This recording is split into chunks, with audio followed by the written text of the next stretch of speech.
Դիաննա Գրիգորյանի «Վերջին զանգ» սերիալում վերջապես այն նորը, որին այսքան երկար սպասում էին թե հերոսները, թե հանդիսատեսը և թե ստեղծագործական խումբը, այն իրականություն դարձավ, կայացավ Անգելինայի և Հենրիի հարսանիքը։ Այսօր տեղի ունեցավ սերիալի ամենասպասված տեսարանը՝ գլխավոր հերոսների ամուսնության արարողությունը։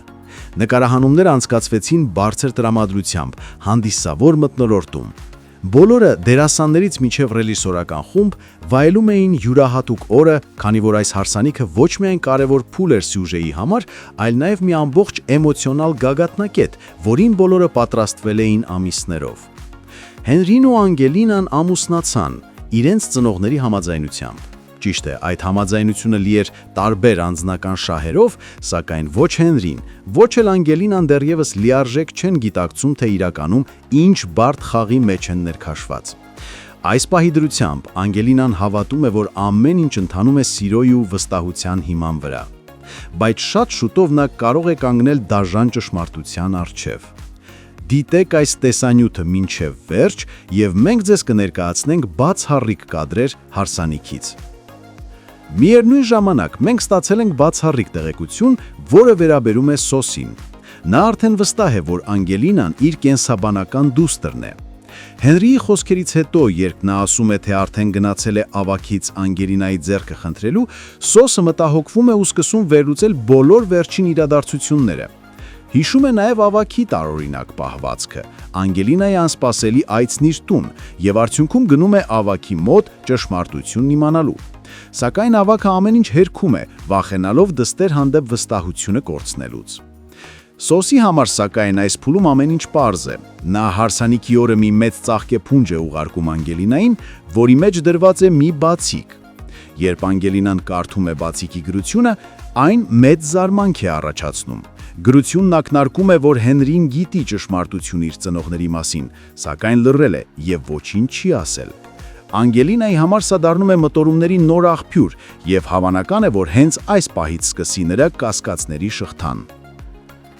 Իսկ այժմ անդրադառնանք ևս մեկ, արդեն շատ տխուր ու լուրջ թեմայի։ Աննան ունի լուրջ առողջական խնդիրներ։ Վերջերս նրա մոտ կրկնվող ուշագնացությունները հանգեցրել են բժշկական հետազոտությունների, որոնց արդյունքում կա կասկած, որ նա ունի էպիլեպսիա։ Բժիշկները Միքայելին և Հենրիին ասում են, որ պետք է լինել շատ ուշադիր Աննայի հանդեպ, հատկապես հաշվի առնելով, որ նա հոգ է տանում իր փոքրիկի մասին։ Ուշագնացությունը կարող է կրկնվել ցանկացած պահի, ինչը վտանգավոր է ոչ միայն Աննայի, այլ նաև երեխայի համար։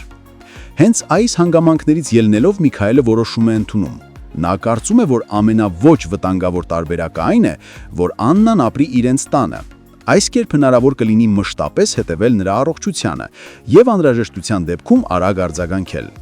Այս որոշումը, սակայն, մի կողմից հումանիտար է, մյուս կողմից կարող է նոր լարվածություն առաջացնել արդեն իսկ բարդ հարաբերությունների ցանցում։ Ինչպես միշտ, վերջին զանգում ամեն հանգիստ պահից հետո գալիս է նոր փոթորիկ։ Առավոտյան արթնացել եմ 8-ին։ Գնացել եմ մազերի մեյքափի, հետո եկել եմ նկարահանման։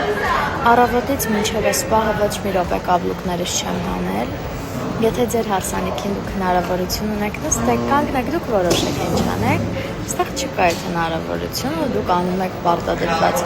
այն, ինչ որ ձեզ ասում են, եւ առհասարակ մեր աշխատանքը շատ բարդ է։ Չեմ ուզում, որ խաբվեք այդ ուրախ նկարներին։ Մեջքիս ցավից մահանում եմ ու մահու չափ սոված եմ։ Ինչպես հասկացել եք, վերջի զանգը շատ լավ անակնկալ ունի իր սիրելի հետևորդների համար։ Մենք աշխատում ենք։ Ուրեմն մենք հարսանիքի սեղանին նստած ենք, մամաս ասարք է, ասաց սպաս ասարք է, համեմ բեր։ Ես գիշերվա կեսի որտեղ եմ համեմ ճարեմ, մեկը տեսնում եմ, այս ամեն ինչը դնել եմ կլաչիս մեջ։ Չէ, սալֆետի մեջ պատահել։ Պետք է ռեզինգ ցել, բայց տենց են, չէ՞ վաճառում։ Հարսանիքի սեղանից համը։ Շնորհակալություն Ռոբերտ։ Ինչ չէ թարքուն տարեկան։ խոշտի։ Շիկինոլա եմ արքշուփ։ Գեղեցիկ անակնկալ այսօրվանից Աննան ունի 2 աղջիկ, իսկ մեր գեղեցկուի հարսիկը ունի 2 մայրտուշ։ Կներես պապ, բայց պիտի դիմանաս, որ նորմալ մշակ եմ։ Այ անելիքը տարա, դու ինձ կներես, որ ես վիճակով դիմացդ նստած եմ, հերիք չի ստիպված ես վերքերս մշակել։ Պապ, ես ստիպված ոչ մի բան չեմ անում։ Մի ընտանիք ենք բերելով պիտի անեմ։ Պապ, հեն ոնց ես։ Հղի եք, ասեք հղի ենք։ Ես ինչ մի ներկայացում եք խաղում։ Իբր չգիտենք, հա ինչն է ձեր կտրուկ որոշումների պատճառը։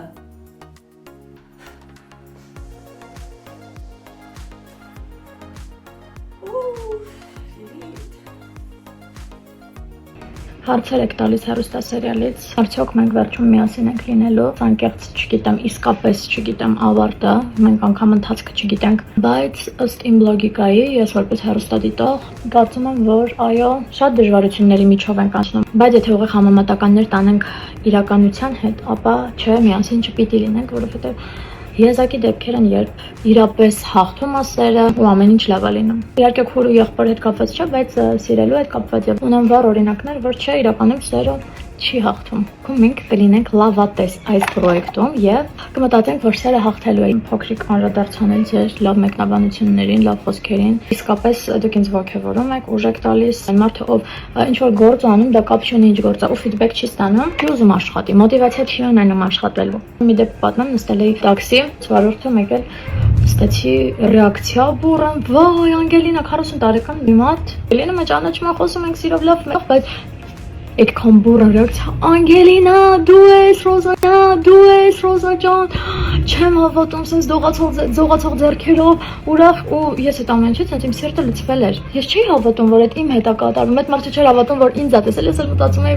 ոնց կարա այս բուրըն ռեակցիան իմ մասին լինի։ Ես ուրեմն հասել եմ ինչ-որ կետի, զանգեց իր մամային ու իր մաման շատ ուղիղ համեմատական գծեր տանելով, ասաց, որ Էնդար Ֆրունզիկ Մկրտչյանին եւ այդ ժամանակաշրջանի տաղանդավոր դերասանների խաղին շատ մոտ ենք, մեր անկեղծությամբ ես եւ Լևոնը։ Ինքան պարտավորեցնող էր այդ խոսքերը, վարդում ես իրանց տոն հրավիրեց, օրվա ընթացքում շատ անգամներ այն հետ պատահում, ու դա ինձ ուժ է տալիս, որ ես ավելի մեծ սիրով նկարվեմ ու աշխատեմ։ Երբ թե երբ ավարտվելու պրոյեկտը, նախնական տվյալներով ավարտվելու է դեկտեմբերին, եթե դեռ թարմացումներ չկան մեր պրոդյուսերի մոտ, իրականում, երբ որ ես մտածում եմ, որ մեր պրոյեկտն ավարտվելու է, ես շատ տխրում եմ։ Թվում է, թե այս ամբողջ ընթացքը երկար է ձգվում, մեկ-մեկ հոգնում են, մեկ-մեկ դժվար է, բայց այդ ամենին զուգահեռ ես շատ եմ սիրում իմ գործը։ Ամեն դժվարությանը զուգահեռ ես մեծ սիրով եմ գնում ու այդ անում։ Շատ են հարցերը իմ ու Լյովի ընկերանալու հետ կապված, միասին աշխատելու հետ կապված, արդյոք հեշտ է,